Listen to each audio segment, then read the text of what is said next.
All right. Thank you for joining us here for another episode of Snug Wrestling with the Snug Wrestling Podcast for our Raw review for the February 16th episode. While we are on the road to WrestleMania, but also on the road to the pit stop that is Elimination Chamber. And that will be exit 22826, being the last day of this month for that PLE. I am joined, as always, by this phenomenal crew of gentlemen. My name is Mr. Blood, the host of Monday Night Raw Reviews, and I am joined by the founder, the leader of Snug Wrestling, Edgar, the always amazing and always charismatic Yeetmeister, Toxic, and our forever thespian and all-around good guy, Tommy. Gentlemen, please tell me, how are you doing today? Um, Today kind of was I don't know, it was just bad. But other than that, the show in my opinion was really good, and I'm glad to be back. I'm done with my break and done being a mental mess. So glad to be back. Feeling good for the first half hour of the show. I was over here hanging out with a friend of mine. Made the worst mistake of my life bringing hair ties with me. I'm going to save her from commenting that. No, I will not be showing y'all the back. But if y'all want to know what a good bun looks like, look at Mr. Blood. Do not look at this rat nest that's on top of my damn head. And again, the back is absolutely horrendous. Not showing y'all that. But I actually liked the show pretty much.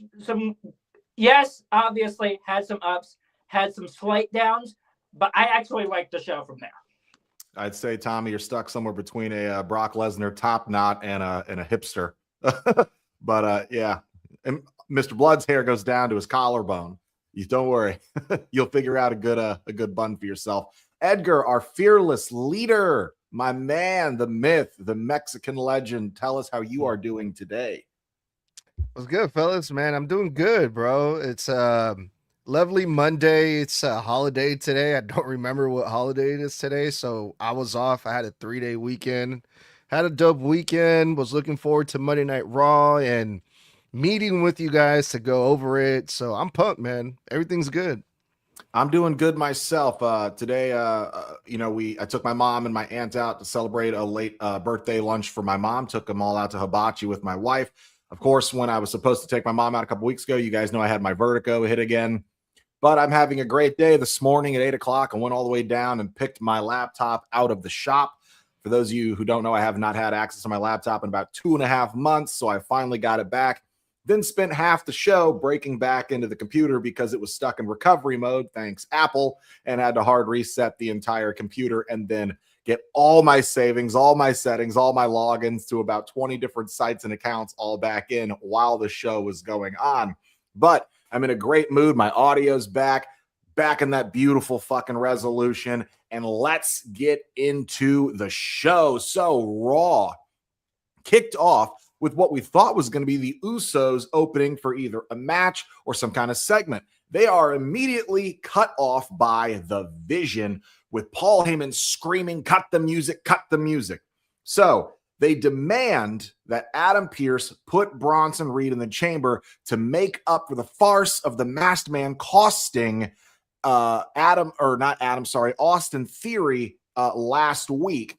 Now, of course, you know how Adam Pearce is. He's going, no, I'm not going to give you a handout, but I will give you an opportunity. And I'm going to give you guys an opportunity right now against basically the Usos and LA Knight in a 6-man tag, because LA Knight did come out and start talking shit all over the Vision, left, right, and center, challenging them all to a 6-man tag, which Adam Pearce agreed to. And we kicked off the first match with this opening segment. Now, personally, I don't think it was a monumental opener. It's kind of feels a lot of the same a bit, but it's nice to have LA Knight out there. It's nice to see Adam Pearce still sticking to his guns, although be it within the rules of his position as Monday Night Raw general manager, and still finding a way within the rules to screw the Vision over left, right, and center and not let them get their way. But guys, what did you think of this opening promo segment before we move on into the match?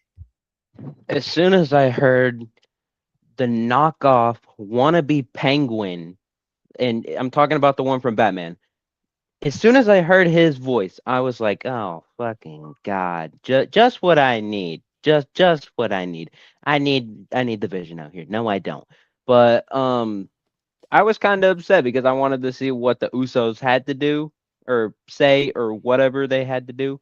But I mean, it kind of made sense why they interrupted because I mean they're pissed and shit. Yeah, so it was all right. The match itself was okay. Yeah, and it also feels really good to have good old LA Knight back as well. Yes, he was here last week and all of that, but after what he had to deal with the Vision, and they brought it up multiple times of the Vision putting him through the car. Logan definitely brought it out, but still, it feels good to know the fact that isn't he in the chamber? Yeah. LA Knight is in the chamber. We've got that going. Boy, am I hoping that Bronson Reed wins his qualifying match next week and gets himself in the chamber as well. I hope that happens. But hopefully LA Knight gets his hands on Big Bronson Reed, the man who tsunami'd him through that car. This was a pretty good promo, honestly. Yeah, it started off pretty good. But then after a while, it kind of felt like it was just dragging, and I was just like waiting for them to get to the point and just get to whatever match that we're going to set up, right? And it's crazy to say because it's the Vision, it's Paul Heyman, it's LA Knight, Adam Pearce was out there, the Usos were out there, and it just felt like, oh man, like it overstayed its welcome, this opening segment for me. Because at first, okay, we get the Usos, they're coming out yeeting, they get interrupted by the Vision. I'm thinking, okay, we're gonna get a tag team match, cool. The Usos versus the Vision, that's gonna be a dope match, right? But then out comes Adam Pearce, and then Adam Pearce is like, all right, everyone get out of the ring and let's go to my office and let's talk about this like gentlemen. And I was like, talk about this? Like, I thought are we not gonna have a match here? What the hell is what's happening here? You guys want to go to the back and talk about it? No, I don't want to see that. I want to see someone get in a fight or start a match or something. It took like 10 minutes to get to the match, right? But I guess, I mean, I should be used to that by now. It's WWE, right? That's how they do things, apparently. But then LA Knight comes out, and now I'm just like, okay, what is going on here? And then finally, LA Knight was like, well, the Usos are out here. The Vision is out here. Let's have a 6-man tag team match. And I'm like, well, fuck, finally. But other than that, yeah, it was a good way to kick off Monday Night Raw with the Vision, LA Knight, the Usos, a star-studded segment. I'm of the same piece of mind that you are. It drug on a little bit for me because, we were about halfway through the segment and I completely forgot the Usos actually started the show. I completely forgotten they were there. But yes, I digress. I think that, okay, well, we got some action out of this. The segment served a purpose. It also served the purpose of getting Bronson Reed into a qualifier for next week so he can try to get into the chamber, which I assume he's going to do because it is a triple threat, no disqualification. That means Vision run in, and they're going to make sure he gets that win. But that means we'll probably see the Usos and or LA Knight come in to screw him as much as possible. Now, again, as we said, this segment led to the first match of the night, the Usos and LA Knight versus the Vision. Now, this match to me personally was a pretty decent opener. I thought it had some really good moments. I felt like it was also moving a little too slow in places for my taste. I felt like they stopped and started their momentum 2 or 3 times. And there was a point where I was like, are we getting to the finish? Are we getting to the finish? But when it comes down to it, the Vision got the win with what I think is great, because what happened here specifically was Logan Paul was talking shit on commentary after the match we're going to get into. But what led to him doing so was Bronson Reed getting the pin himself. He actually winds up hitting a tsunami off of a Logan Paul one lucky punch on Jimmy Uso because Jey Uso got taken out of the ring. Now, this leads to Logan Paul talking all this shit on the announcer. He takes, I believe it was Michael Cole's headset, and while he's talking into the monitor and everything, a masked man curb stomps his head straight onto the table. Now, I will say this right here was the moment where I thought, oh, that's Seth Rollins, because there was something about the body type, the language, his hands looked familiar, if that makes sense. And then when he hopped off the table, it was the way he jumped off the table. It reminded me of the way that Seth Rollins' body moves. Pause. I don't mean that in a weird way. I mean that we watch these people perform week in and week out for years. You can tell someone's walk, their cadence, the way that their feet move, the way that their legs, just there's something about Seth, especially with the way that he's had his knee repaired several times. He walks a certain way. One of his legs always turns slightly inward when he takes a step forward because he's nursing the knee. And the way that this guy moved and then hopped over the barricade, it just felt like Seth's physical presence. So I think he might be back.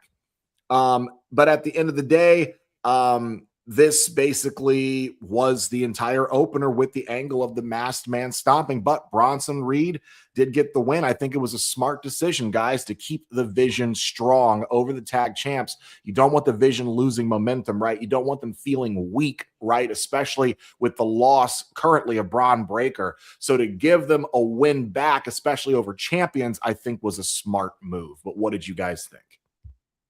Yeah.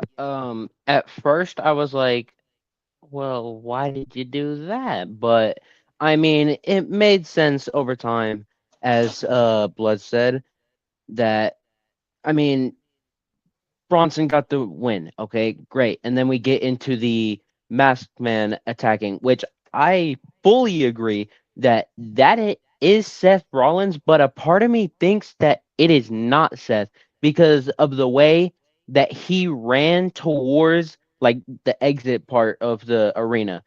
That to me, like, okay, that could be Seth, but I'm not sure if that's Seth or not. But as far as I know, my only guess is Seth. I see a bunch of people saying Grayson Waller online, but I just don't see them doing that. Um, but yeah, I digress. Yeah, the reports were that apparently it was Grayson Waller. But after tonight, I'm with you, boys. It has to be Seth freaking Rollins. Plain and simple. It just has to be. But when it comes to the match itself, I find it very interesting that they decided to pin Jimmy. Like, why are you pinning your champion? But then again, it made me think, wait, it's a possibility that maybe they're trying to set up at some point the Vision going after that tag gold. Probably with Bronson Reed probably being one of them, or maybe it's Logan Paul and Austin Theory. But still, I have this feeling like the reason why they did that is not only to keep the Vision strong, but that later on down the line, maybe sooner rather than later, a little bit after the Chamber maybe, we might get a tag match for those titles, as Jimmy would probably be pissed off about getting tsunami'd and screwed over. Yeah, I would love to see that. I mean, I thought we were going to see it tonight, but I guess we're going to have to wait for that.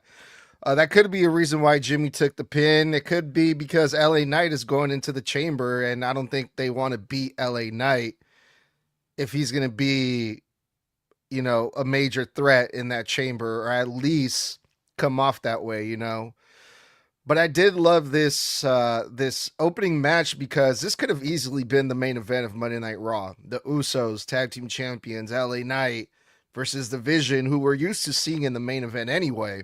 So I thought, wow, what a great way to kick off Monday Night Raw with this match. It was a great match, and the finish was even better. You kind of expected the masked man to run in, but they waited until after the match was already done. So it was kind of like, oh shit, the match is over. The guy didn't show up. What the fuck? All right. But he shows up anyway. And maybe because of all the reports that I've been seeing that, it could be Grayson Waller. I had that idea stuck in my head that to me it looked more like Grayson Waller tonight. And I'm not saying that they're gonna add Grayson Waller to the story, but maybe they're putting him under the hood just to throw the people off, to get them talking like we are. Some Or of us think maybe it's he's just like Seth. a physical match to Seth on screen, because maybe Seth's not fully ready yet. So they need someone who just kind of has a similar body type to him to fill the costume in his absence. That's possible too. Yeah, and that guy tonight that we saw tonight, he looked a little bit, and this is just me, to me, he looked a little bit too tall to be Seth Rollins. But I think eventually down the line, once they reveal who it is, it's going to be Seth Rollins anyway. So yeah, dude, I thought this whole thing, man, was great. And the fact that Bronson Reed got the pin as well. Yeah, man, I give this a 10 out of 10 for opening segment of Monday Night Raw, or opening match, I should say. Absolutely. Bronson needs that win. The Vision needs that win, but Bronson was the number 2 to Braun Breaker. So if Braun Breaker's out, it needs to be on Bronson to be built as the guy who is reliable in his absence, as someone who can lead that faction forward. I think it makes a lot of sense. It's important to do that. You can't just forget about Bronson Reed as if he wasn't there from the beginning of the Vision being brought together in the first place. All right, moving on to a small segment backstage. Give me your quick thoughts on this, guys. Adam Pearce had a segment where a mysterious, large, human-sized crate was backstage that said to be delivered to WWE, but not to be opened until the 28th of February, which is Elimination Chamber, just in a couple of weeks. What do you guys think the crate is? Adam Pearce did say, put it back on the truck and send it to Friday Night SmackDown. It'll be Nick Aldis's problem. But I'm wondering if whoever's in that crate, it might be Seth returning in that crate. My thought is that maybe he's coming out of it, or maybe it is, and hear me out here, maybe Chris Jericho. If the contract dispute was all bullshit and his contract really has lapsed from AEW. But give me your quick thoughts on this, gentlemen. Yeah, I would like it to be either Seth or Jericho, because I have a feeling that it's either a return or a debut, or it's something like that. Like someone is in there that hasn't either been on TV, on WWE TV for a while, or they are new to WWE TV. Other people that I would like to, I mean, and this is just for trolls, but what if it's Cena? That would just be funny, but it's obviously not. He's done, but I mean, it's just a thought. It would be funny if he did that, which I don't see him doing that, but I think it's more than likely either Seth or Jericho. Oh yeah. Shout out to my buddy William. Him and I were texting during the show and all of that. And during this segment, he messages me and just going, what are the odds that that's Chris Jericho in that box for Chamber? Yes, please. Bring this man back. Please. Like, imagine how it would be either hearing that countdown start or we start hearing Judas. Like, I would love for Chris Jericho to return at the Elimination Chamber through that box. I feel like that the odds are more on maybe Seth because of the whole masked man thing right now. But at the same time, I would love for Chris Jericho to come back through that, and imagine how massive that pop would be in Chicago if Chris Jericho decided to return at the Elimination Chamber. It's going to be interesting, man, because, I've heard this saying in wrestling a lot where it's like, oh, anything or anyone that comes out of a box automatically gets over. But I mean, it could be anybody, dude. It could be Jericho. How long has Naomi been out? Is she getting closer to return?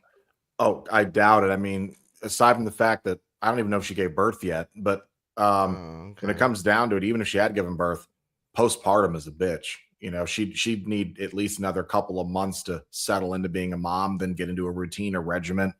I don't see her coming back till fucking end of this year or Royal Rumble next year. Honestly, I'm going to be real with you. She's got All to right. settle into it. You know. Yeah, it makes sense. I was just wondering. Because that's one of the things that came to mind because of her proceed with caution and all the tape, the yellow tape that she uses. I don't know why I thought of that when I saw that box, but it could be Bianca. We've been talking about that happening. Um, but yeah, it's interesting, man. Something else to look forward to when it comes to Elimination Chamber. Here's a quick left field idea. It's Braun Breaker, and the reports of him having to be out longer were exaggerated on purpose for that whole Unreal thing. Because I noticed how the crates delivered in a segment revolving around Adam Pearce. Who does Adam Pearce have a problem with? Who does Braun Breaker have a problem with? Adam Pearce and him, vice versa. I think it'd be kind of funny at Chamber since he got left out. He got screwed out of the Rumble. Maybe there's somewhere in the Chamber that crate opens and it winds up being him. It would be dumb if it was something stupid like Mr. Iguana popped out. But when it comes down to it, I am excited. We do not have that much longer to wait. All right, gentlemen, moving on to the second match of the night. This was an Elimination Chamber qualifier for the Women's Elimination Chamber match. Natty versus Asuka versus Bayley. Now, Asuka actually wound up winning.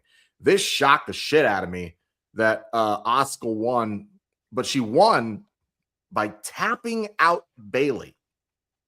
When was the last time we saw Bayley tap out? That's what's crazy to me. And now the qualifiers so far in the chamber are Tiffany Stratton, Rhea Ripley, Alexa Bliss, and now Asuka are all in the chamber with 2 spots left, which will be filled between this upcoming SmackDown and next Monday Night Raw. But when it came down to it, I thought the match was a pretty decent match. I thought it was all right. Didn't exactly overstay its welcome. I got to be honest, I'm not into any of the natty stuff at all. I think she's trying too hard to be serious and tough.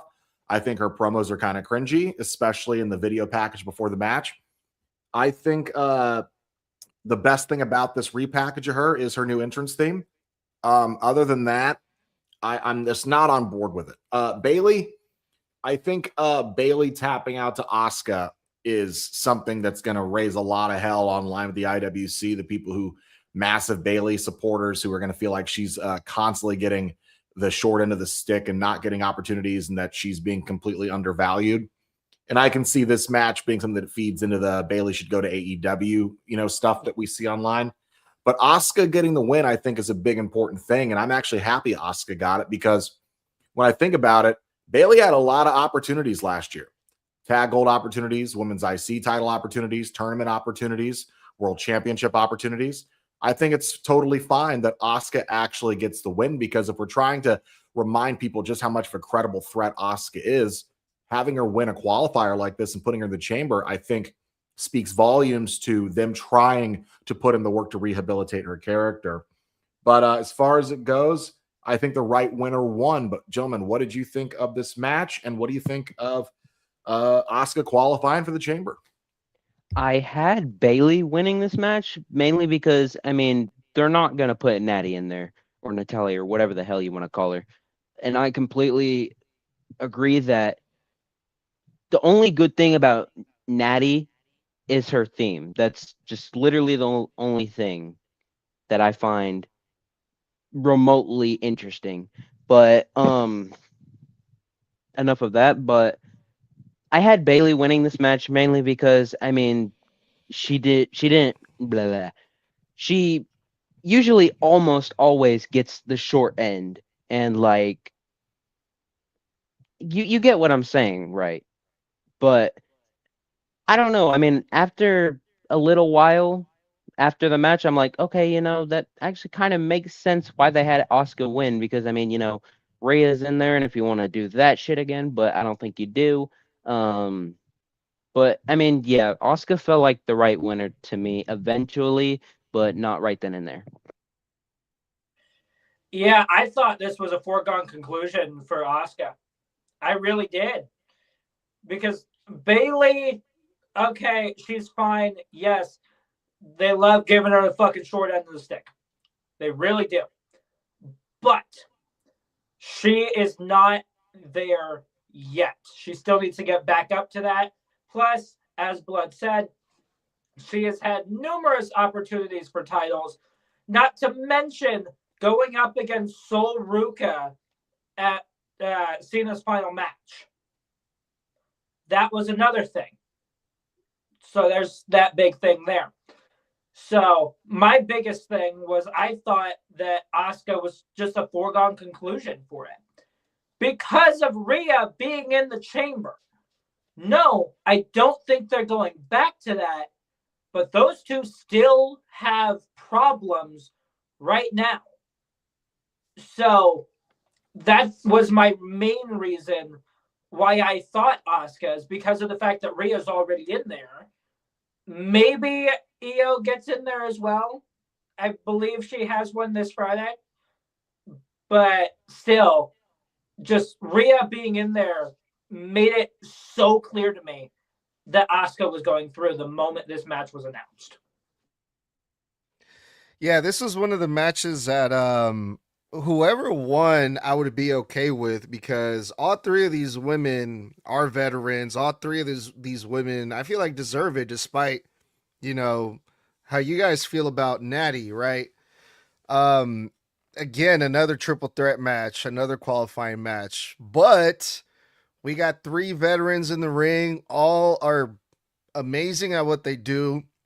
So I was hooked, man. I was interested to see how this thing was going to go. And it started off really good because we finally got to see Natty in the ring with someone that can actually keep up with her. I feel like Bailey or Asuka are two good, very good competitors for this new Natty gimmick that can make Natty look good and highlight her strengths as like a badass and a legit wrestler, fighter, whatever you want to call it. Asuka and Natty were like beating each other up for real at some point during this match a few times. Bailey too. So I like the physicality here, but again, after a while, because it's a triple threat match, man, it just feels like a lot of the things that they were trying to do was a little bit too much. It was just a really long match, and I was just like, okay, let's just get to it, you know. But yeah, I kind of felt like it overstayed its welcome a little bit. Asuka won. I'm not mad at that. I'm glad we got to see Natty. Bailey didn't win again, but I mean, this was a triple threat match. This doesn't really look bad on Bailey because I don't even think she was the one that ate the pin. I don't remember. She got She tapped tapped out. Oh, she tapped out. Yeah, Okay. that's what surprised us. Was when was the last time we've ever seen Bailey tap out? Like, she almost never taps out. That was a big deal for me, at least. I was like, whoa, you had her tap? You know?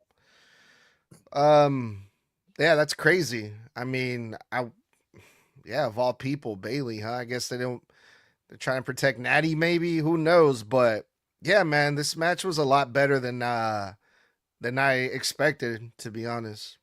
Alrighty. That they're trying to protect Natty, knowing the fact that what we all forgot to mention, including me, is the fact that Natalya got attacked after this match by Maxine Dupree. Yes. She had jumped on the stage. But it wasn't that big of a moment, so I didn't really mention it, though I do love my girl Maxine.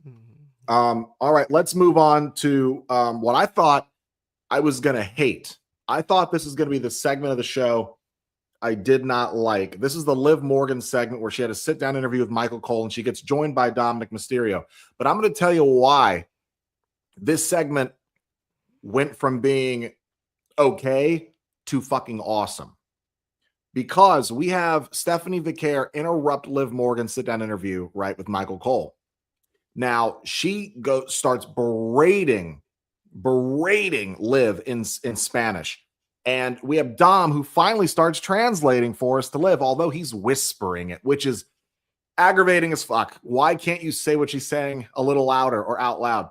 But whatever she said really got under Liv's skin. And I know what she said because what made this segment better for me wasn't while the segment was live. It was when I got the translation from someone, a friend of the channel's actually, our guy, the JC Cruz, who actually fucking posted the translation of what Stephanie Vicaire said to Liv Morgan. And I quote, "You said 10 years of hard work. You're talking about hard work. What the fuck are you talking about, Liv? You haven't sacrificed anything. WWE has only handed you everything from the moment you started here. You have better medics, better trainers. You were handed everything. You want to talk about sacrifice? I was born in Chile, where pro wrestling didn't exist. I competed in Japan, Latin America, in Europe. I conquered everything. I should embarrass you for hiding behind the Judgment Day, for hiding behind him, Dom. I will tell you something. I went through hell and I made it mine, only to go to WWE, and this title is for all the girls, all the women who never had the opportunity. If you come after me, you won't win because I will show you what a real champion is." Now, that for me was something that, though I was annoyed we didn't get to hear her say that actually on camera, when she said it to her live, though, the emotion that I got from Stephanie Vicaire felt genuine. She meant every word of what she was saying, and you felt it. She was intense. She was looking her in the eye. She never broke eye contact. And what I loved was Liv's reaction. Everything Dom was whispering and translating, Liv it dug deeper and deeper and deeper until Liv, for one of the first times ever on screen, dropped that facade of, oh, Miss Cute Hot It Girl, and we saw the insecurity. We saw the doubt. We saw how it felt for her to get cut down to size because she knows what Stephanie Vicaire is saying is partially, if not mostly, true. And I loved that. I just wish we could have heard that in English live and did not have to wait for a translation online 10 minutes later. But it did amplify the segment for me. Gentlemen, please tell me, what were your thoughts on this segment? Liv storms off in tears because Stephanie truly got under her skin. I'm in the same boat as Blood. I mean, I thought that this was going to be, oh my God, we're just going to get another teaser. I mean, Liv's not even going to tell us who she's going after. I mean, usually that's one of the first things that happens. But I guess that's part's okay because she ended up not revealing who she's going after, which I think the answer is more as clear to who.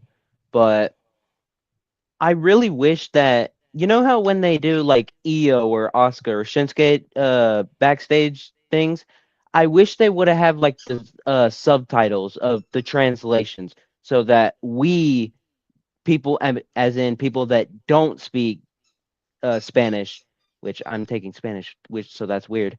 But anyways, you get the point. So that people that don't speak Spanish knew what she was saying, and just bleh. This segment grew onto me. I was, why are we doing this? She's not gonna tell us who. But then it grew onto me. I'm repeating myself. Yeah, now that we have that translation, my mind goes to one thing. When Stephanie Vicaire says that Liv was handed everything and everything else, and that she's going to show Liv what a real champion looks like, it made me think back to what Stephanie Vicaire posted a couple of days ago. She posted a picture of her a year ago when she was on NXT and had just won the North American title. That was exactly a year ago, just a couple of days ago. So that in itself is massive because her winning that also led to her becoming double champion not too far after with the NXT Women's Championship as well. And then being called up to her now being the World Heavyweight Champion. So that in itself really, really stuck out to me because of the fact that a year ago, she was in developmental with a mid-card title. And now, a year later, she is on the main roster with their world title on her shoulder. It just shows how much better she's actually getting through all of this just from back then to now, a year later. Yeah, and I enjoyed this segment, even though it was a little weird for me for so many reasons, right? I mean, okay, the whole Spanish thing. I'm lucky enough. I understand what Stephanie Vaquer is saying, but I'm starting to feel like they're doing more and more Spanish stuff because of AAA and all like the Mexicans and everyone else that's watching in. They're doing a lot of stuff for them. I feel like, which is cool, you know. So it was funny to hear Don Mysterio translating and everything because we were complaining about that last week, and then this week he's actually doing it. But this was weird to me because Stephanie Vaquer kind of came off as a bitch, which is weird because she's supposed to be the babyface in this situation, but the babyface came off as the bully here, who made the heel Liv Morgan cry after all the mean words she said to Liv Morgan. So that part was weird to me. And also it was what she said. Stephanie Vaquer, yes, she has a crazy story. Growing up in Chile, her dream was to be in the WWE, and she did all this hard work. She finally got there. She's the world champion. But I mean, most fans know Liv Morgan's story too. You know, how she used to be a waitress at Hooters. She got an opportunity to be in the WWE and not, all that history that Liv Morgan has. And then just recently, her injury that, Liv Morgan was out for months and months, and Liv Morgan has sacrificed a lot. Yeah. I mean, that's no secret there. So for Stephanie Vaquer to come show up, first of all, does Michael Cole ever have an interview with anyone, just a one-on-one without being interrupted? Like, what the fuck? So yeah. I mean, Liv had a tough upbringing too. She had a very rough childhood, they come from separate worlds, but they have very similar paths. So for Stephanie Vaquer, I get what they're trying to do, right? But for Stephanie Vaquer to sit there and be like, you haven't sacrificed nothing. You don't know nothing about sacrifice, Liv. It's like, bro, have you not been watching the show? Like, do you not like, all right. But yeah, other than that, it was funny. Liv Morgan ate plates of fucking shit for a couple years before she finally got an actual shot in the main event. That was the one part of Stephanie's promo I disagree with. I was like, whoa, Liv has sacrificed. I mean, she did all this on a gamble at Hooters when the manager at Hooters, I believe, was Enzo Amore, who wound up getting her the tryout spot. But Liv grew up in a very, very rough home. She just had a whole interview with Stephanie McMahon on her podcast and opened up about her actual upbringing. She cried on that podcast talking about, how her life was as a kid. And it's like, so when I see a promo like this and I get that translation, it's like hard for me to believe that part of the promo from Stephanie Vaquer, because I'm like, well, the fans who know about her childhood and upbringing, which is a lot of fans now because it's public, they're looking at it like, well, hold on. I connect with Liv because I had a hard upbringing, or I relate to that struggle that Liv went through. What do you mean she didn't sacrifice? Her entire childhood was her sacrificing just being a kid, just to survive her growing up in the household that she grew up in, and she took a gamble to become a pro wrestler. She put in the work. She sacrificed her time. She took a chance on herself, and it paid off, but it took years to get that payoff, So I'm hoping this also puts a little bit of sympathy on Liv because, I love a great heel, right? But I love a heel that that their struggle makes sense to me as to why they are the way they are. What turned Liv the way she was being betrayed by Rhea, being left alone, being screwed over and looked over time and time again until finally she decided to take her career by the fucking horns and guide it down the path she believed it needed to go down. So I'm hoping that this leads to some more really good promo segments between these two that get more personal. They're going to turn Stephanie heel. No, not at all. But I definitely think they could, if they do this right, they can get sympathy on Liv too. Because I want sympathy on my babyface, but I want sympathy on my heel too. I want to understand my heel's reasoning, their agenda. I don't just want it to be the big bad guy of the week. I want to know why you are the way you are, why you're acting the way you are. Tell it like it is. Stop being the prissy hot girl. Break through the facade and tell me what you really feel. Because then I'm going to go into WrestleMania going, man, now I don't know who I want to win. Because this division was sorely missing Liv Morgan for 7 months for a reason, because we were connecting with her, because she was over with us, because we felt like we understood her reasons, even though we didn't like them. She's relatable. She was bullied, and she's the bully that became the bully. And I like where this is going. I really do. But moving on to my GOAT, the best in the world, CM Punk came out tonight, and I pop huge every time I hear Cult of Personality. Now, he comes out and he talks about, oh, well, everybody's mad at me, right? The execs are mad. They think I'm putting the main event of WrestleMania against Roman Reigns in jeopardy by giving Finn Balor this opportunity at Elimination Chamber for this championship, because a month ago in Belfast, I believed he earned an opportunity for who he was. Now he doesn't deserve an opportunity. He earned an ass beating, and that's why I gave it to him. This brings out Finn Balor to what popped me huge. They have officially given Finn Balor back his old entrance music for his singles intros. We officially have it back. He's officially doing the motions with the lights now. It's awesome. I'm glad they got rid of that remixed Judgment Day version that he had, because if you're trying to build him into a more serious, credible main event threat again, you need to have him stand on his own away from the Judgment Day sometimes. Now, we got a little surprise here, because not only did Dominic Mysterio accompany him out to face CM Punk, we had a returning JD McDonough, whom we thought was going to be on the shelf a lot longer. Now, they circle the ring. Finn makes it clear, we're not out here to attack you. Finn says, look, you call yourself the best in the world, but to be the best in the world, you have got to work with the best shoot-catch wrestlers in Europe. You've got to work in the best dojos in Japan. Learn from the best luchadors in Mexico.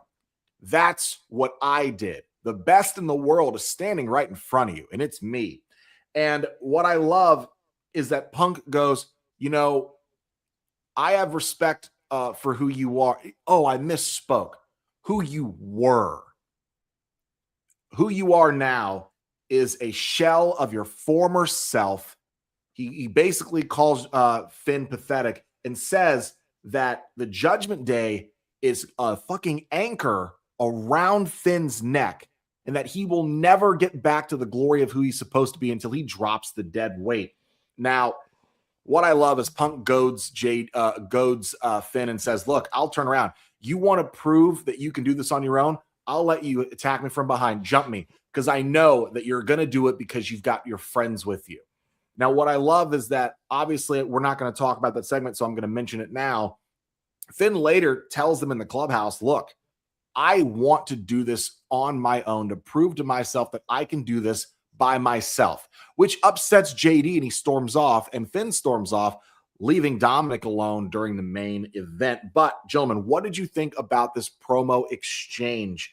I thought this moved in the right direction, because there's a huge part of me that really does want to see Finn beat Punk at Elimination Chamber. As much as I love Punk, I would love to see Finn beat Punk and then Punk get it back somewhere down the line to Mania right before. Or, and I know you'll hate this one, Edgar, it turned into a triple threat for the title at WrestleMania. Honestly, Finn versus Roman versus Punk is a match that I would absolutely watch. But, gentlemen, what did you think of this promo segment? Well, I was going to save it for Elimination Chamber predictions, but since Mr. Blood just brought up the thing that I really want to happen, I think this is the whole reason why they are doing the Finn Balor stuff with CM Punk right now.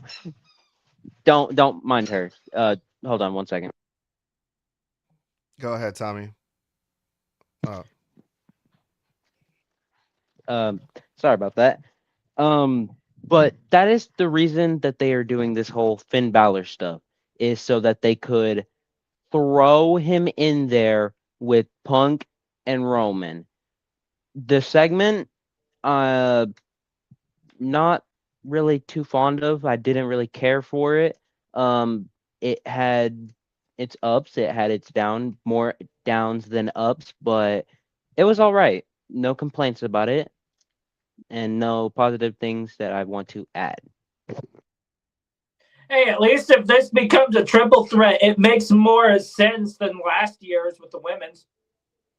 That was just randomly went, hey, I'm pissed off. I lost the title before Mania. I won in that match. Make it a triple threat. At least that would make a whole lot more sense. Because at least there's way more like build to it besides, hey, I just lost my women's world title to Io Sky. I want it being a triple threat now. So if this is where Finn Balor is going to go, and if that is how big this is going to be, in that triple threat, I want Balor to win it. I really do. I feel like WrestleMania, on the grandest stage of them all, would be one of the best spots to give Finn Balor the entry of yet another world title run. Especially since, like I said before, Balor has not had a world title run like he did with the Universal since he was the inaugural Universal Champion, in which he held it for less than 24 hours. So if this does become a triple threat, that's what I want. I want Finn Balor to win the World Heavyweight Championship at WrestleMania and hold it for a while, since he absolutely needs vindication for the world title run that he could have had with that Universal title.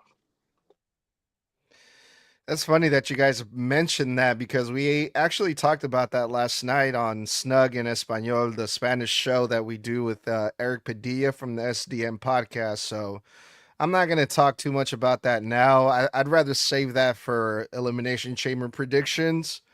But when it comes to this segment between CM Punk and Finn Balor, I'm so glad CM Punk is World Heavyweight Champion because CM Punk said it right, man. He said he just makes things better. And I agree with that 100% because if CM Punk was not World Heavyweight Champion, I don't think we see the matches that we're getting here. I don't think we see Finn Balor in the World Heavyweight title picture. I have this feeling that CM Punk has a lot of say in who he wants to wrestle, who he wants to defend that World Heavyweight Championship against. And I think CM Punk is handpicking these people like Finn Balor, like AJ Styles, like Braun Breaker, like I think it was Jay Uso, and all these people that CM Punk has defended the title against. That's fucking lovely, man. I love to see it. It's cool to see JD Madonna back. I'm excited for this match, man, at the Elimination Chamber, bro. I can't wait to see it and definitely can't wait to talk about it with you guys. I believe next week. Yeah, absolutely excited for this too, because you're right. With that World Heavyweight Championship is the workhorse world title for a reason. People need to understand there are two world titles. That undisputed championship is considered a world title. I actually had to look it up to confirm. It is considered a world championship. So when you have both, and you have one guy who's had 4 title defenses inside of a month and a half, CM Punk is defending that championship. And then you look at someone like Jade Cargill, who's had one within 107 days. Dom, who's been champ again for about 76 to 79 days, and yet still has not had another match to defend it. and then you look around and you're like, okay, well, Dom's been injured. Well, Dom was injured. Yes, that's fair. But and that's not against him. What I'm saying is when you look at the championships you have lying around and you look at what's being defended the most, it's either going to be the women's tag titles or it's going to be that world heavyweight championship around Punk's waist. And on the main roster, at least, those two titles are getting the most love next to Carmelo Hayes' United States title, but those are open challenges. So it's just kind of crazy when you look at the fact that the IC title is supposed to be the workhorse mid-card, but the US title is the one getting defended the most. You have the main championship, which is supposed to be the undisputed championship, but the one that has the most spotlight, the biggest star power behind it is that, and of which is the world heavyweight championship around Punk's waist. I just thought it's an interesting how some of these dynamics have begun to shift with these matches. And I love that Punk is a fighting champion. Say what you will about him, folks. You may not like him, but at least he's giving you great shit. Penta versus El Grande Americano was our fourth match of the night. This was actually a surprise number one contendership match that came out of nowhere for Dominic's Intercontinental Championship. Now, this happened because backstage early in the show, El Grande Americano, a la Ludwig Kaiser, goes to Adam Pearce and says, hey, I want to be in a chamber qualifier. Well, Adam Pearce says, well, that's too bad. We don't have any spots for the chamber. All the qualifying matches have already been set in stone. He goes, well, then I want a match for the IC title. Well, everybody wants a match for the IC title. Dom just came back. You think you're the only one, but I'll tell you what, I'm not just going to give you the title opportunity there, Ludwig or El Grande. I will give you a chance to have an opportunity when you and Penta go one-on-one for the number one contendership, and then that will lead to an IC championship match down the road against Dom. However, this is the annoying part, they didn't tell us when that match would take place for whomever is the number one contender. We don't know if it would be at the Chamber. We don't know if it's going to be down the road at Mania. We don't know if it's going to be on a random Monday Night Raw, because WWE's planning as of late has not been that great. A lot of these matches that have been happening on the free TVs and everything is because they don't know how to fill up the slots at the PLEs because they want to put all these other stories on there. And then they're just having random tag team championship matches, random mid-card title championship matches on Monday Night Raw and SmackDown. So we got to sit here. We have this match. It's a great fucking match for the most part, I thought. Penta gets the win. He becomes the Intercontinental Champion's number one contender. However, I heard Michael Cole after the match say, and Penta is going to be facing Dominic Mysterio for the Intercontinental Championship somewhere down the line. And I was like, oh, come on, bro. Like, it's just aggravating to me. I don't know why we can't get set in stone dates for this stuff. Go ahead, Edgar. So was this match actually announced as a number one contendership match? Okay. Yes. I wasn't sure either until midway through the match when they said it. And then at the very end, he goes, Penta is now the number one contender for Dominic Mysterio's Intercontinental Championship, and they'll have a match somewhere down the line in the near future. And I'm like, motherfucker, a month from now is the near future. Like, so I just wish that we could get more set in stone planning with WWE. This is where a lot of, the wrestling fans' complaints I feel are valid, where it doesn't feel like WWE, as much as they like to tout that they are long-term storytellers, often it feels like they do not have this shit planned even a week in advance for some of this. This would be like Penta's sixth IC title shot at this point. I know at this point, I'd love to see him just go one-on-one with Punk for the World Heavyweight Championship. But gentlemen, please tell me your thoughts on this match. I thought it was great having the surprise because we didn't know who El Grande was going against. We just know that, hey, you get a number one contendership match for Dom's title. And we never found out who until the match actually happened. I'm so glad it was Penta that won this because if you ask me, it is time for someone to take that title off of Dom because, yes, he's been injured, which that is nothing against him or however he got injured, but it is just time to take it off of him. I'm kind of getting bored of it, which I can't believe I'm saying because Dom has been interesting the past couple of times he's been on TV. So I actually see them doing this maybe like next week or 2 weeks on Raw. I could see them doing this. I agree with you, Toxic. You know what the sad part is?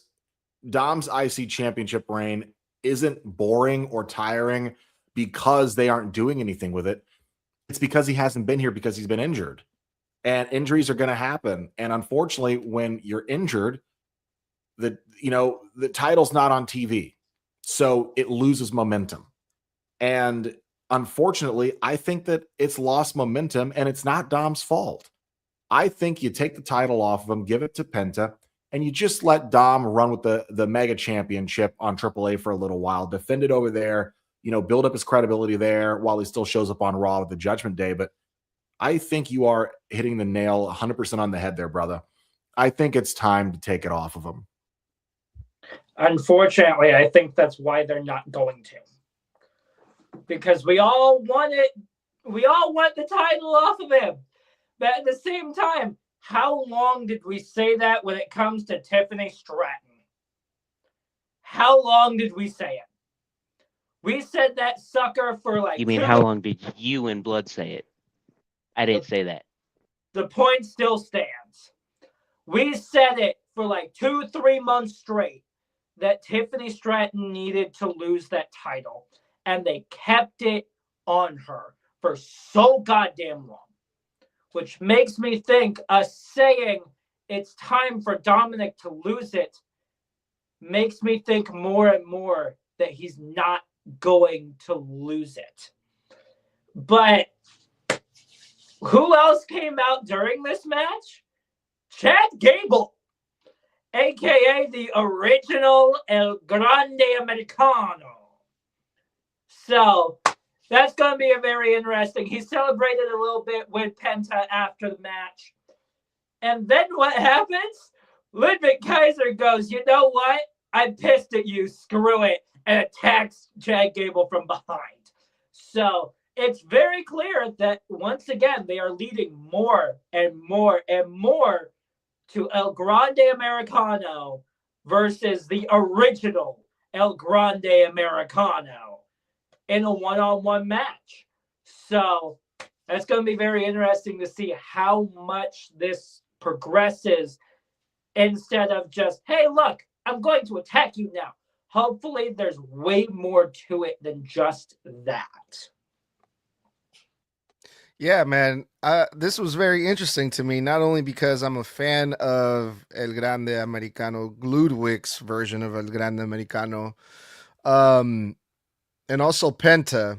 So I was sold right off the bat. But the interesting thing about all of this, the crazy thing about this was the fact that Americano said that he wanted a shot at the Intercontinental Championship, which is Dom's title, and they're friends, supposedly, right?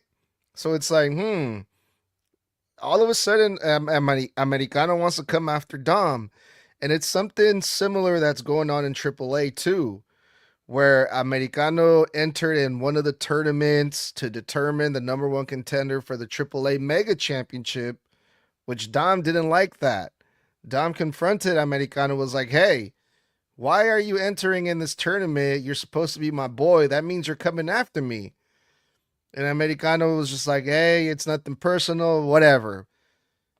Chad Gable cost Kaiser that opportunity in AAA. Chad Gable cost Americano that opportunity for Dom's belt again on Monday Night Raw. So 2 times for 2 different titles, the same thing happened. So I think they want us to, I guess, give us that idea, put that idea in our head that we're going to see Americano versus Dom somewhere down the line. And maybe Ludwig, the Americano Ludwig Kaiser, is going to take one of those belts off of Dom at some point because he's coming after both of them.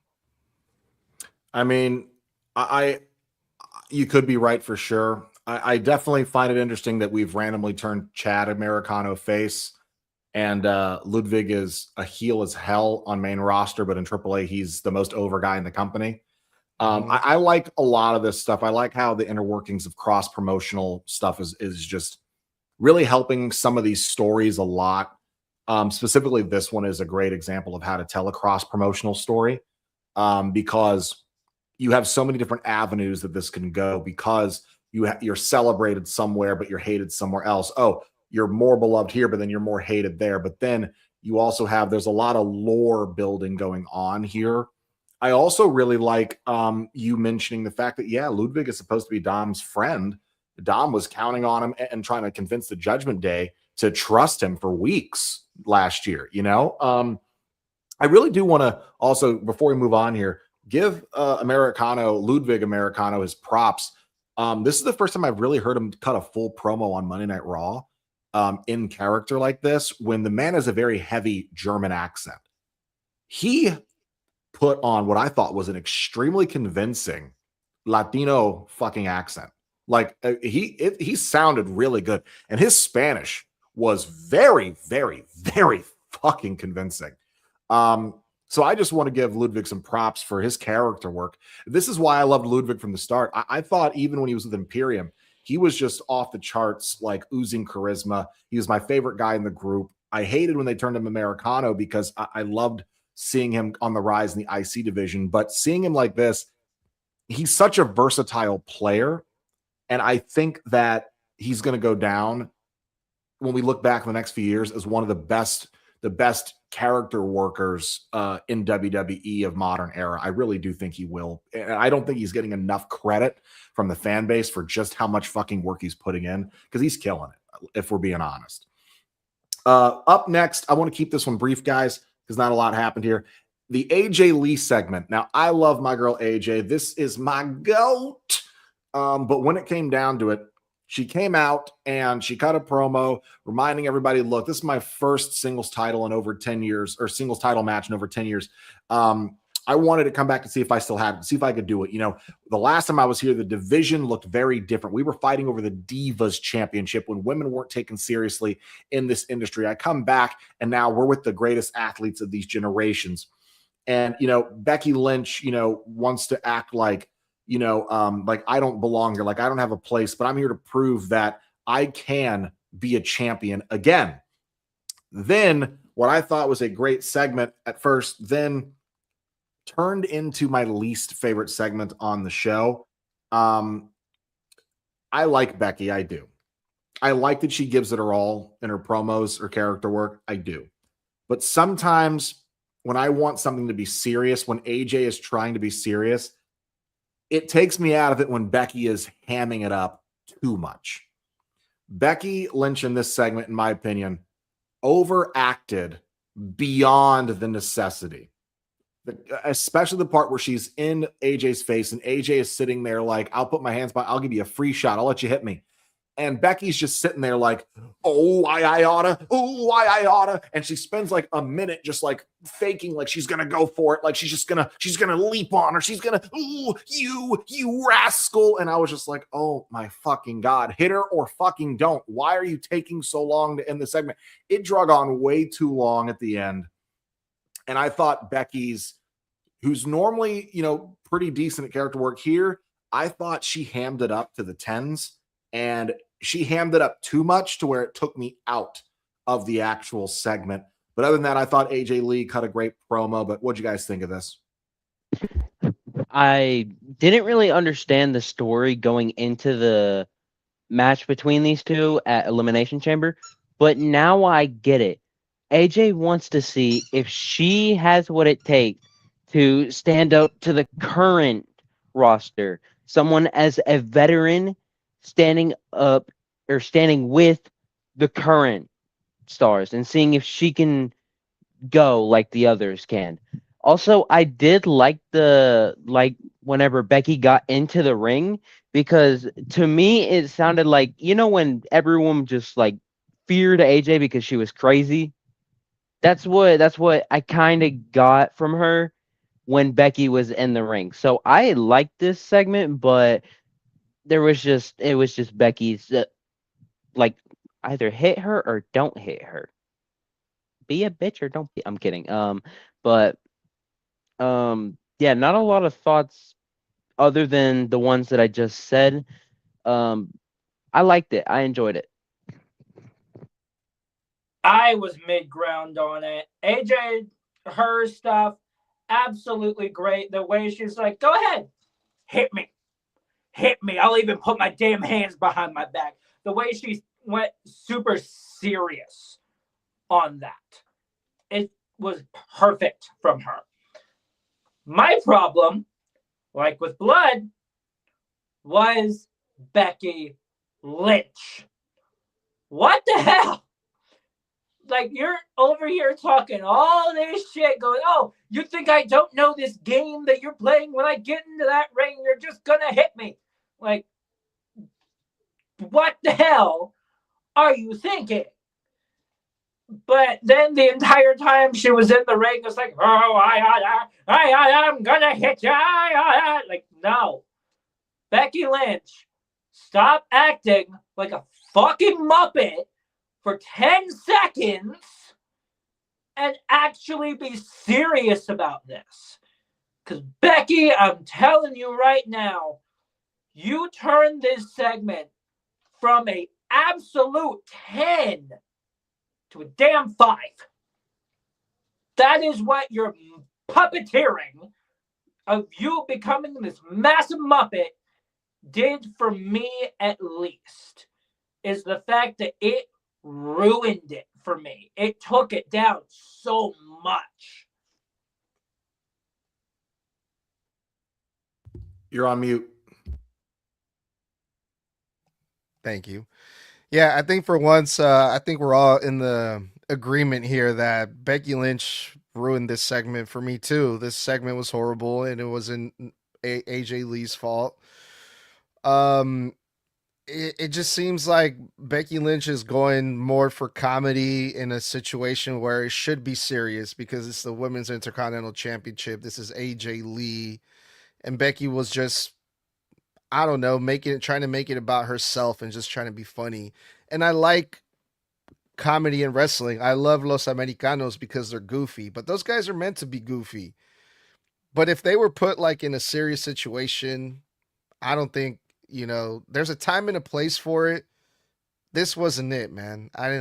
This was not it for me. I hated this. That's it. I ain't got nothing else to say about it. This shit sucked. All right, gentlemen, and now we're moving on to the main event. Sorry, I just had to. This was another elimination qualifier for the men's. This was Gunther versus Dominic Mysterio, who was solo dolo because JD and Finn are, well, they're having a couple's quarrel, and the amazing Javon Evans, who, in my opinion, was the MVP of this entire main event. This match was great. No one put more work in this match than Javon Evans. When I looked back at it and I thought back, Dom did the least in this match. Gunther and Javon did the most, back and forth offense. Dom just kept trying to sneak attack. But Javon was putting in work on both of them. Reversals after reversals, counters for counters. Javon Evans, whom is at this point just a mid-carder, not even an upper mid-carder. He's a mid-carder. Literally kicked out of Gunther's fucking powerbomb. A clothesline into a powerbomb. Kicked out. Okay? And then even got out of the sleeper hold twice. And I just thought this was great. When it came down to it, I was so shocked that Javon Evans, people, won this match. And not because I don't think he's great. I think he's phenomenal. I thought they would give it to Gunther like a foregone conclusion because Dom doesn't need it. He's holding 2 championships right now. Javon just got here, and I can't see them having Javon go over on a 2-time champ right now. And I certainly can't see him going over on Gunther, who just took out AJ Cena and Goldberg in reverse order. However, this match ended because right as Gunther was in semi-control, Dragon Lee jumped off the barricade and rocked this man Gunther's shit with the ringside bell, leaving it open for Javon Evans to go in there, get tripped on the ropes, hit with a 619, but before Dom could set up the frog splash, reversal into an OG cutter. 1, 2, 3 Javon Evans qualifies for the Elimination Chamber match. He has been on the main roster for less than 2 or so months. He is already in a high-profile PLE match to decide who is going to face the undisputed champion at WrestleMania. I thought this was awesome. I just wish the crowd gave it more. This match did get This Is Awesome chance, but their energy was at like a fucking 6 for all this match. Had this audience been the audience that last Friday Night SmackDown had, this match might have been a contender for one of the best main events of the year so far if they had given it that level of energy. And I do think this match deserved more fanfare than it got. Dom trying to, sneak the freaking ring bell, Gunther catching him, and just amazing reversals out of nowhere. Dom actually, playing basically, in my opinion, field goaldy here, trying to block pins to basically just kind of sneak and get the win himself. Javon MVPing his way around 2 veterans at this point. I don't know if I can call Dom a veteran yet, but he's on his way to being there. Maybe another 2 years we'll call him a veteran. But I thought this is a great main event. I love that Javon is going to get his chance to shine, and I cannot wait to see what this kid does in the chamber. It's going to be fun. It's going to be high octane. And I also like that we're still building this mini feud of Dragon Lee and Gunther. So it also served a purpose there of pushing that story forward. And now Dom has a story to push forward where he can go back to the clubhouse next week and bitch and say, hey, where were you guys? Because you guys were fighting, I was all alone and had no help. So I think this served 3 fucking purposes. And this was a great main event for that. What did you guys think? You have no idea how happy I am that Gunther did not win this shit. I literally was like, I swear to God, if they make Gunther win this, I will scream. Luckily, I didn't, though, because people were sleeping in my house. But I am so happy that Javon won. There's no words to describe where this kid that is older than me, but is still considered a kid, is going to go in the future. Because, I mean, that boy can go. I have no words, and I'm excited to see what he can do in the chamber, because I know he's going to pull off some crazy shit, like climbing up on the inside of the chamber and then just jumping on everyone. I can see him doing that. I'm excited for the chamber even more. Javon Evans was made for the Elimination Chamber. Yes, the chamber itself is a very dangerous match where the cage in itself is absolutely in play. But you want to know what all of the biggest pops come from when it comes to in the chamber? When somebody goes bouncy. And who better to put inside of the Elimination Chamber than the young OG himself, Javon Evans. I am so happy this man is in the chamber, because, Blood, remind me how old this kid is? I believe he's about to be 22. Yeah, he's like 21-ish. Yeah. Yeah. Currently 21, and will still be 21 by the time the chamber is, which means at 21, he is already in an Elimination Chamber match with some massive main eventers, that being Damian Priest, Randy Orton. Damian Priest isn't in the chamber yet. I think he's in next week. Qualifier. I thought he had one last week. No, it's Randy, Cody, and Knight, and Javon. Okay, yeah. LA Knight, again, massive main eventer. He's absolutely been in that top spot. Randy Orton, a 14-time World Heavyweight Champion. There we go there. And also, the last undisputed WWE Champion, the man that dethroned the 1,000-day reign of the tribal chief Roman Reigns in the American Nightmare Cody Rhodes. This chamber alone is already stacked, and we're only at 4 men in there. So just being in the ring with these men in the chamber is going to do so much for Javon Evans. And the biggest thing that popped into my head is what a way to show that one match can change everything you do when it comes to a move. Because need I remind you that the last time Javon Evans went up against Randy Orton, there was a little botch involving that cutter. And ever since then, he changed the way he did it, and it's only looked better ever since. I would like to note that I think at this point, I want to say that Javon Evans is the youngest ever competitor in Elimination Chamber history. I believe he is the youngest person to ever compete in a chamber, in a men's at least, at 21 years old. Because even when Randy got into his first chamber match, he was around 23, 24. Yeah, it's possible. Randy was also, what, 21 when he won the World Heavyweight Championship or something like that? He, at that time, I believe he was the youngest person to ever win the world title in history. Yeah. Holy shit, man. Yeah, I wasn't expecting this one. I think everyone predicted or expected Gunther to win it. It didn't really go that way. Javon Evans won it. I think this is also his first main event at Raw that he's won, Javon Evans, so that's cool. Especially after all the fucking talk that has been going around, I think just today with the comments that Kevin Nash made about him and the whole urban thing. I don't know if you guys caught that.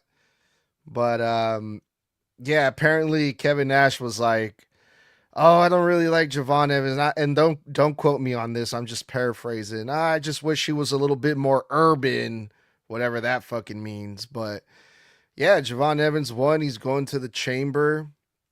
It's crazy.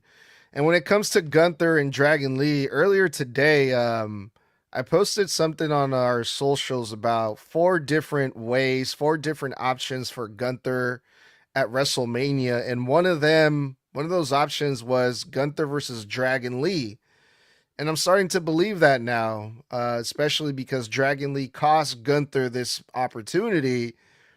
That's going to be the start of a nice little feud between Dragon Lee and Gunther, which I'm all for because I'm a huge fan of Dragon Lee's, but I'm also with the fans in the arena with this one, man. I don't blame the fans of their low energy for this main event because for so many reasons, man. It was right after that horrible segment that we just talked about with Becky Lynch and AJ Lee.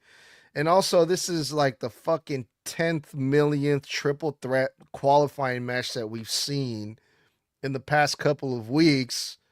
And we saw one earlier tonight with Asuka, Bayley, and Natty.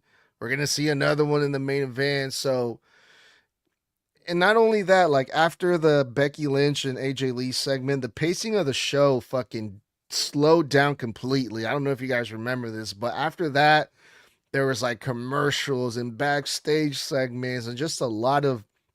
I think we had like an interview too. So it took a while that we had to sit through a bunch of shit to get to the main event. At that point, it's just like, all right, let's just get to it, And then the fans started chanting, "We want tables," which is, to me, that's not a good sign. When the fans don't care about who's actually in the ring and who's winning, they just want to see tables. That's not a good sign, at least not to me. But it was worth the wait.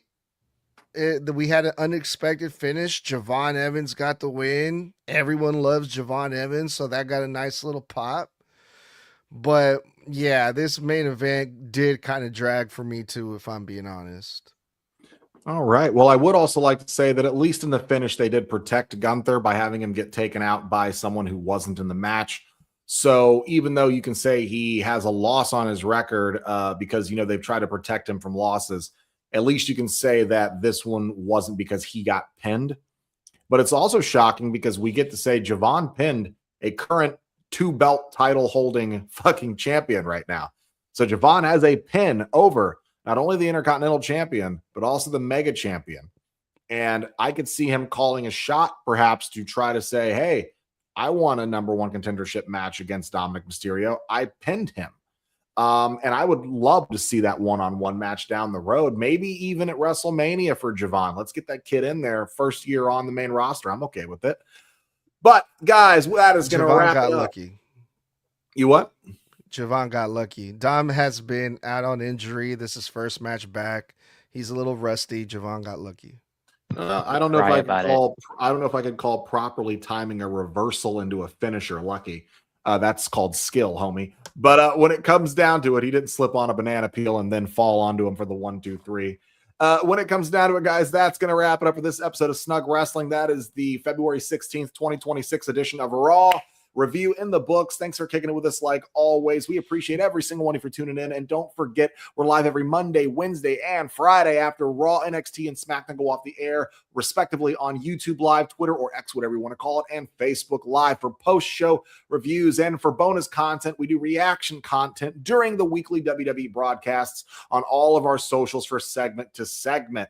Of course, then hang out with us every Thursday night at 9 p.m. Eastern, 6 p.m. Pacific, and 8 o'clock Central for our TikTok live one-on-ones where myself, Mr. Blood, and the head, the face of Snug Wrestling, Edgar, do our weekly one-on-ones where we dive into random and relevant wrestling topics for 1 hour, where we'll also answer your fan questions live. And don't forget, you can always support us on all of our social media platforms, as well as on Apple and Spotify if you miss our episodes live to catch up on the episodes. Then support us on tpublic.com/snug wrestling, where you can pick up your podcast merchandise. We got over 100 designs across dozens of different types of merch and products. So head on over to tpublic.com/snug wrestling and check that out. The links are in all the bio descriptions.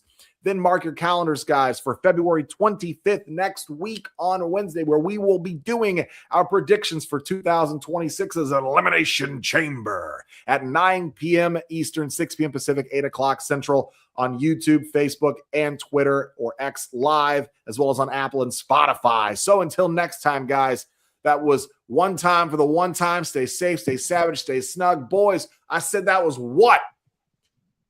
4 letters. 4 letters. One word. One word. Yeet. We'll see you guys on Wednesday.